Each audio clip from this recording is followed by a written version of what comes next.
गर्भवती शिक्षिका ने स्कूल प्रभारी पर छेड़छाड़ का आरोप लगाया। डीओ ने प्रभारी प्राचार्य को हटाया।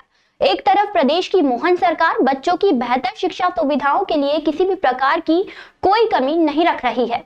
बच्चों के लिए नए स्कूल भवन, आने जाने के लिए बस सुविधाएं, अच्छे रिजल्ट आने पर स्कूटी और लैपटॉप, समय पर स्कॉलरशिप का वितरण। शिक्षा विभाग में शिक्षकों की कमी को देखते हुए शिक्षकों की हर साल भर्ती, वेतनमानों में वृद्धि और इन सब के बदले सिर्फ यही चाहती है कि शिक्षक समय पर विद्यालय पहुंचकर उन्हें दी गई जिम्मेदारियों को पूर्ण ईमानदारी से निभाएं। और दूसरी ओर कुछ लोग दुनिया के सबसे सम्मानीय कार्य जिसका सम्मान समाज के प्रत्येक व्यक्ति करता है, उसे अपने कुकर्मों से बदनाम कर रहे हैं। ऐसे लोगों को यदि वे दोषी हैं तो उनकी सजा इतनी कठोर हो कि दोबारा कोई ऐसी गलती करने की सोचे भी नहीं।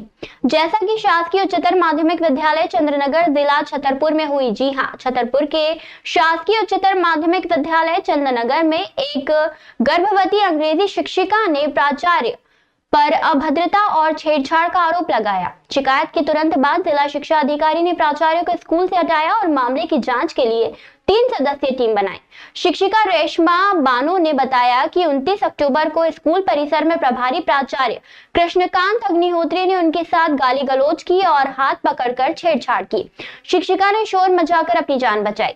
रेशमा बानो ने पहले बमीठा थाने में शिकायत दर्ज कराई थी, लेकिन कार्यवाही नहीं होने पर सोमवार को एसपी कार्यालय में दोबारा शिकायत दी। उन्होंने प्राचार्य को स्कूल से हटाने और उसके खिलाफ एफआईआर दर्ज कराने की मांग की। प्राचार्य को सस्पेंड कर दिया गया है। डीओ एएस पांडे ने बताया कि शिक्षिका की शिकायत के आधार पर प्राचार्य को स्कूल से हटा दिया गया है। मामले की गहन जांच के लिए 2 महिला सदस्यों सहित 3 सदस्यीय टीम गठित की गई है। बमीठा थाना प्रभारी आशुतोष श्रुतिया ने बताया कि घटना की जानकारी एसडीओपी खजुराहो को दी गई है। जांच का जिम्मा चंदननगर चौकी प्रभारी सिद्धार्थ शर्मा को सौंपा गया है। जांच के लिए कुल 14 दिन निर्धारित हैं, जिसमें 4 दिन बीत चुके हैं। डीओ ने पुष्टि की कि जांच रिपोर्ट आने के बाद उचित कार्रवाई की जाएगी। दोनों पक्षों से शिकायती आवेदन प्राप्त हुए हैं। उच्चतर माध्यमिक विद्यालय हम पहुंचे हैं चंदननगर और यहाँ प्राचार्य पर मनगढ़ंत आरोप लगाए गए थे शिक्षिका द्वारा। के अग्निहोत्री यहाँ प्रचार है और हम उन्हीं से समझते हैं आखिर इस तरह गंभीर आरोप शिक्षिका ने आखिर क्यों लगाए और इसकी पीछे वजह क्या है। क्या लगता है आपको, जो कि आपके ऊपर बहुत गंभीर आरोप लगाए हैं शिक्षिका ने कि आपने उनको मतलब गलत नीयत से उनकी तरफ देखा है? ये हमारे स्कूल में शिक्षिका हैं, हम यहाँ पर प्रभारी प्राचार्य के पद पर हैं, तो उनको स्कूल आने के लिए बोलना, पीरियड लेने के लिए बोलना, ये तो स्वाभाविक है, हमारा पदीय दायित्व है और वही हमने पूरा किया। तो उन्होंने कई बार इस बात के लिए बहुत ज़्यादा रोष व्यक्त किया। उनकी ये स्थिति है पिछले बहुत समय से कि कोई भी प्रिंसिपल रहे, जब भी जहाँ भी ये रही हैं, तो कोई उनके कॉलम में अवकाश अंकित नहीं कर सकता है। अगर सीएल लगा दी तो समझिए कि बहुत अमर्यादित भाषा का वो प्रयोग करती हैं। हमारे पास पूरी ऑडियो रिकॉर्डिंग, वीडियो रिकॉर्डिंग उनकी है, जिस प्रकार से उनने एक सीएल दर्ज करने पर, अवकाश दर्ज करने पर कितना गलत तरीके से उन्होंने बात करी। और इसके पहले भी वो जहाँ जहाँ रही हैं, इसके पहले रनुआ में रहीं तो वहाँ पर श्री चंद्रभान शुक्ला जी थे, ऐसा हमने सुना है, जिसके साथ उनका इसी प्रकार का विवाद हुआ था।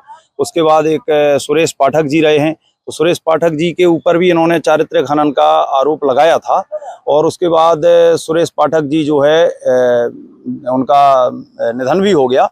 वो काफी अवसाद में उस बात को लेकर के आ गए थे, क्योंकि एक शिक्षक की जो है पूंजी ही यही होती है समाज में। इज्जत, सही कह रहे हो, शिक्षक की इज्जत बाहर जाए। तो इस वजह से सुरेश पाठक जी फिर अटैक से खत्म हो गए और उसके बाद उनका बेटा जो है वो उसकी अनुकंपा नियुक्ति भी हो चुकी है। उसके बाद यहाँ वो ट्रांसफर करा के आई, तो तत्कालीन प्रभारी प्राचार्य जो संस्था के रहे हैं पुष्पेंद्र सिंह बघेल जी, उनके ऊपर उन्होंने इसी प्रकार के आरोप लगाए। तो पुष्पेंद्र सिंह बघेल अपनी तरफ से लिख करके देते रहे कि साहब हमारी विधिवत जांच करा ली जाए, क्योंकि हमारा भी ये चारित्र्य खनन इस तरह से इन्होंने जो दोष लगाए हैं, तो उससे हमारा जो है समाज में बहुत प्रतिष्ठा हमारी अपने आप में फील हो रही है कि खराब हुई है। तो उसके बाद फिर उस पर कुछ नहीं हुआ और धीरे व्यक्ति क्या होता है कि इस तरह से दबाव में आ जाता है और उनकी मनमानी होने लगती है। इसी प्रकार से उनने गुप्ता जी पे आरोप लगाए। उसके बाद एक राकेश सिंह, तो सब जो जिनके राजपूत, गुप्ता जी, शुक्ला जी, फिर बघेल साहब, ये प्राचार्यों को जिनको टारगेट किया है, इनकी क्या लिखित शिकायत हुई है क्या? हाँ, उसके पूरे दस्तावेज हमारे पास हैं मैडम ने इस बार भी जब हमने ये सुना था तो हम मैडम से बड़े नॉर्मली, हमारे मोबाइल में पूरी रिकॉर्डिंग हम आपको दे सकते हैं समय आने पर, कि जिसमें हम बोल रहे हैं उनसे कि मैडम आपके विरुद्ध कोई नहीं है, आप हमारी बहन जैसी हैं, लेकिन 900 बच्चों के भविष्य को गर्त में नहीं डाला जा सकता है। बच्चे हमारे पास एप्लीकेशन ले करके आते हैं कि साहब हमारा मैडम इंग्लिश का पीरियड लेती नहीं है, आती नहीं है, तो या तो हमारा इंग्लिश का पीरियड लगवाने लगी है, कोई व्यवस्था करिए, या फिर संस्कृत दिलवा दीजिए। तो पूरी की पूरी बच्चों की स्ट्रीम बदल दी जाए एक टीचर के पीछे। जिस कक्ष की घटना बताई गई है कि इस कक्ष में थे आप, उनको हाथ पकड़ा, तो कब की, कौन तारीख की घटना, क्या थी घटना? वो उनका कहना है 29 तारीख की ये घटना है। उन्होंने 27 तारीख को हमें एक मांग पत्र दिया था कि उनको ये सामग्री, उनकी आईसीटी लैब प्रभारी हैं वो सामग्री उन्हें चाहिए। तो हमने उनसे कहा कि मैडम विधिवत क्रय करके दी जाएगी प्रस्ताव डाल के, तो वो अड़िंग थी कि नहीं हमको अब तत्काल चाहिए है। तो हमने 29 तारीख को उनको एक पत्र प्यून के माध्यम से पहुंचा दिया था कि मैडम आप अपनी सुविधा अनुसार मध्य प्रदेश भंडार क्रय नियमों का पालन करते हुए सामग्री क्रय कर लें और देयक प्रस्तुत करने के उपरांत आपका भुगतान कर दिया जाएगा नियमानुसार। तो इस पत्र पर वो भड़बड़ा करके हमारे कमरे में आई, चैम्बर में, वहां पर और भी शिक्षक बैठे थे उस समय पर, वो उसके गवाह हैं इस बात के।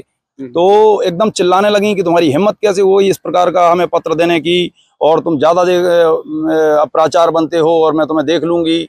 और कई बार वो इस प्रकार की धमकी भी दे चुकी थी झूठे प्रकरण में फंसाने की। तो हमने उनसे कहा कि मैडम आप शांति से बैठो और शांति से बात किया करो आप, लेकिन वो तो यूं ही भड़बड़ाते हुए फिर चली भी गई। उसके बाद फिर थोड़ी देर क्या जो घटनाक्रम है वो इतना ही हुआ? हाँ, इतना ही घटनाक्रम हुआ। लेकिन उसके बाद से उन्होंने उस चीज की थोड़ी देर बाद वो अपने पति के साथ आई। उसके बाद उनके पति ने हमारे साथ अभद्रता करी। मैडम ने अपनी शिकायत में बाद में हमें पता चला कि उन्होंने छेड़छाड़ के आरोप के साथ शिकायत करी है। अच्छा, हमने अपने जैसे उनके पति आए थे तो आपने क्यों नहीं विभाग स्तर पे शिकायत की उनकी? हमने उसकी शिकायत करी है और उसकी जांच भी चल रही है। हम स्वयं जांच के फेवर में हैं।